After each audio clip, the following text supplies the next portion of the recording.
Voilà, on se retrouve à Chèque pour la deuxième journée, toujours en direct sur M-Provence, avec les deux organisateurs de la manifestation, Hervé Bourdon et Jacques Froissart. Quatrième édition. Hervé, avec vous, on va peut-être revenir sur la première journée.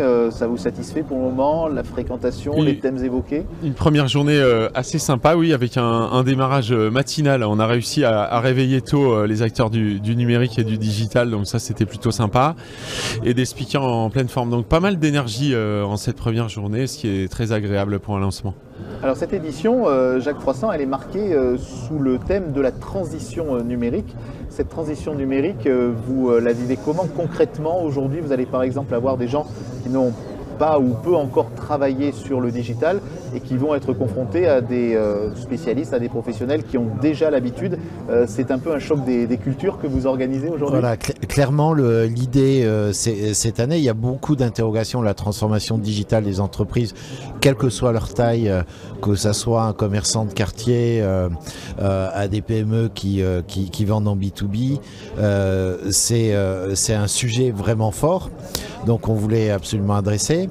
Et l'idée, c'était d'amener des gens qui sont dans le digital depuis une quinzaine d'années, qui ont 15 ans d'expérience, qui ont fait des erreurs, qui ont appris, qui ont des trucs et des astuces à partager, à les confronter à ces gens qui sont beaucoup en questionnement sur comment je vais faire sur ce sujet-là.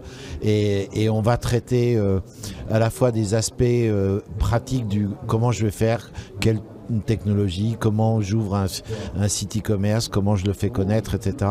Mais on traite aussi l'aspect humain, puisqu'une transformation digitale, c'est aussi transformer son organisation, la rendre plus agile, recruter quelques expertises. Alors donc on va en parler dans quelques instants, mais Hervé, je voulais revenir avec vous aussi sur cette notion un peu culturelle. Hier, vous aviez le patron d'Alibaba France qui était là. Tout à fait. Et pendant les journées qu'il a passées à Marseille, il disait aujourd'hui, on ne va pas forcément chercher quand on est consommateur chinois sur Internet la même chose que quand on est un consommateur européen. Là aussi, il faut qu'on s'habitue à des cultures différentes, il faut plutôt raconter des belles histoires, même quand on est un commerçant qui a un produit assez basique à vendre. C'est assez étonnant en fait, parce que la démarche d'Alibaba aujourd'hui est celle de convaincre des producteurs ou des commerçants provençaux de mettre leurs produits donc sur la plateforme Alibaba pour vendre en Chine, et avec facilité, hein, c'est ça l'idée. Mais il y a cette transition culturelle ou ces messages culturels à faire passer. Donc on démarre en disant bah, je vais vendre quelque chose, je vais faire du chiffre d'affaires, et puis on finit par faire du culturel en disant bah, dans la province de Canton, mon prospect, il faut que je lui apprenne comment on se débarbouille en Provence avec du savon historique ici. Donc c'est très intéressant, avec cette nuance de réseau à développer que Armand Mazloumian du centre franco-chinois mettait en avant, lui, beaucoup plus que la plateforme Alibaba, en disant il faut développer son réseau, le Guangxi ça s'appelle, c'est le réseau chinois, c'est la façon de faire des affaires en développant les relations interpersonnelles. Donc ça donne la stéréo et ça se complète de manière passionnante, parce que l'aspect philosophique, humain, relationnel est passionnant, c'est ça qui est intéressant. Hein. Alors Jacques, pour réussir en effet donc cette transition dans les entreprises, vous le disiez juste à la fin de votre précédente intervention, il faut s'organiser, ça veut dire qu'avant de convaincre à l'extérieur, il faut peut-être aussi convaincre à l'intérieur, former des troupes ou avoir les bons sous-traitants qui correspondent à la stratégie qu'on veut mener.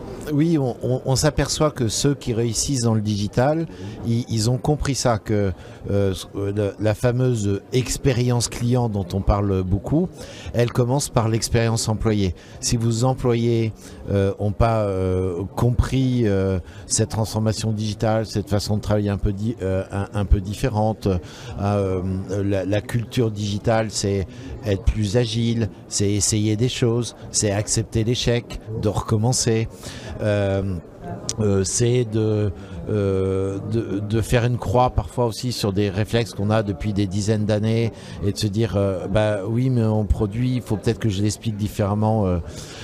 Donc tout ça, ça nécessite effectivement des changements humains, souvent d'amener un peu d'expertise, je dirais quelque part l'expert qui va être l'étincelle qui va allumer le feu, pour prendre une expression qu'on aime bien à Marseille. Ouais. qui va transmettre en fait son savoir et donner envie à l'intérieur de l'entreprise et alors, et vous la qui êtes un transformer. spécialiste du recrutement, aujourd'hui on arrive à recruter des personnes qui sont capables de mener cette transformation digitale dans l'entreprise.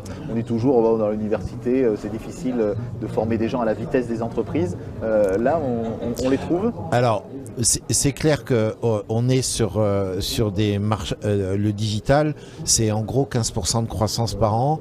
Le seul e-commerce, c'est 72 milliards d'euros de chiffre d'affaires. Donc, c'est 2 fois plus gros que le secteur aéronautique, hein, pour vous donner un ordre d'idée. Donc, fatalement, on est sur des pénuries, beaucoup sur les métiers techniques, de développement autour de ça, ou d'administration système, etc. Mais on l'est aussi un peu sur le marketing, même si on est juste à côté. Là, je vois des écoles dans mon champ de vision, comme SudWeb, comme le MD, comme Epitech, qui forment des jeunes, et on a des ressources qui arrivent. Donc, on a cette capacité à recruter. Et puis, ce qui va faire beaucoup la différence, les gens qui ont envie, qui sont curieux, qui sont passionnés, qui s'intéressent au digital, même s'ils n'ont pas de formation, souvent ils peuvent faire la différence. Donc c'est ça aussi qu'il faut regarder. Merci Jacques Froissart. Hervé Bourdon, une dernière question. On connaissait l'ubérisation, vous allez nous faire découvrir aujourd'hui, alors je vais prendre mon souffle, la silicolonisation, c'est ça? Bravo, excellent. Oui, la silicolonisation, en fait je reçois Eric Sadin en plénière. Donc Eric Sadin est philosophe et il a beaucoup étudié en fait ce qui est en train de se passer avec la data, puisque la réalité peut-être nous échappe, mais aujourd'hui les GAFA, donc Google, Apple, Facebook, Amazon et d'autres, sont en train d'aspirer toutes ces données, puisque tout est digitalisé, nos conversations au travers des tweets, toutes nos activités sportives, etc. Donc toutes ces données ont une valeur inestimable, qui permettent de connaître le monde, d'en évaluer la réalité, et elles sont captées par ces grands acteurs qui savent eux les exploiter. Donc ils posent la question, quel est notre degré de liberté là-dedans, et est-ce que nous, Européens, on n'est pas colonisés par le Silicon ou par la Silicon Valley? Donc je pense qu'on aura un débat intéressant. Je dis un débat parce que je ne suis pas forcément d'accord avec ces hypothèses qui sont très alarmistes, hein, très sombres. Ouais. Et on verra si on arrive à se quitter en souriant tout à l'heure. Mais la question mérite débat. Et surtout, je pense que c'est un effort d'intelligence, de compréhension du monde.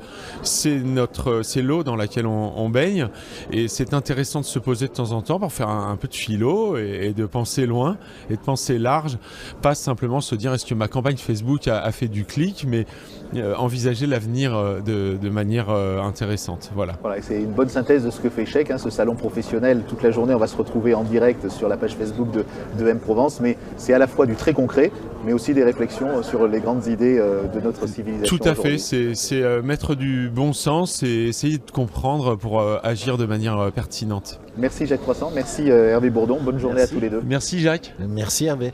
Merci.